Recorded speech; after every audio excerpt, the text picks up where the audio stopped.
In a great palace there once lived a very rich old lord who had only one little granddaughter whose face he had never seen in all his life. And so when, one day, the old nurse brought the baby to him, he swore that he would never look on her face as long as she lived. So he turned his back and sat by his window looking out over the sea. Meanwhile, his granddaughter grew up with no one to care for her.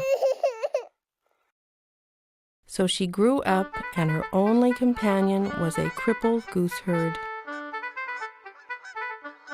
And this gooseherd was a queer, merry little chap, and when she was hungry or cold or tired, he would play to her so gaily on his little pipe that she forgot all her troubles.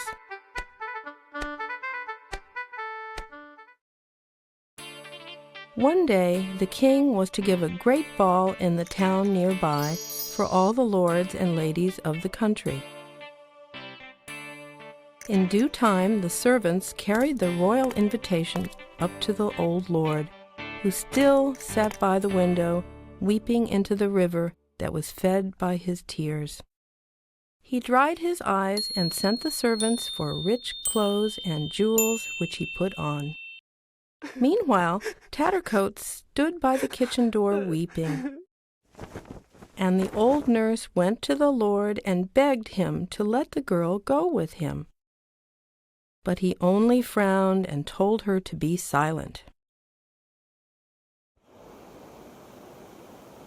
Now, when the gooseherd had listened to Tattercoats' story, he proposed that they should go together into the town to see the king, and when she looked sorrowfully down at her rags and bare feet, he played a note or two upon his pipe, so gay and merry that she forgot all about her tears and her troubles, and they went down the road towards the town.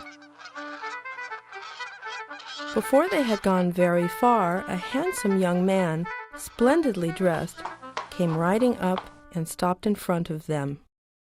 He got off his horse and stared at Tattercoats. Then he said, "You are the most beautiful maiden in the world.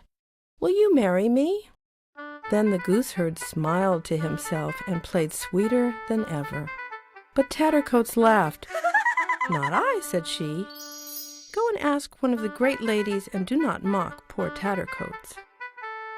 But the more she refused him, the sweeter the pipe played, and the deeper the young man fell in love, till at last he begged her to come that night at 12 to the king's ball, just as she was, in her torn petticoat and bare feet, and he would present her to them as his dear and honored bride.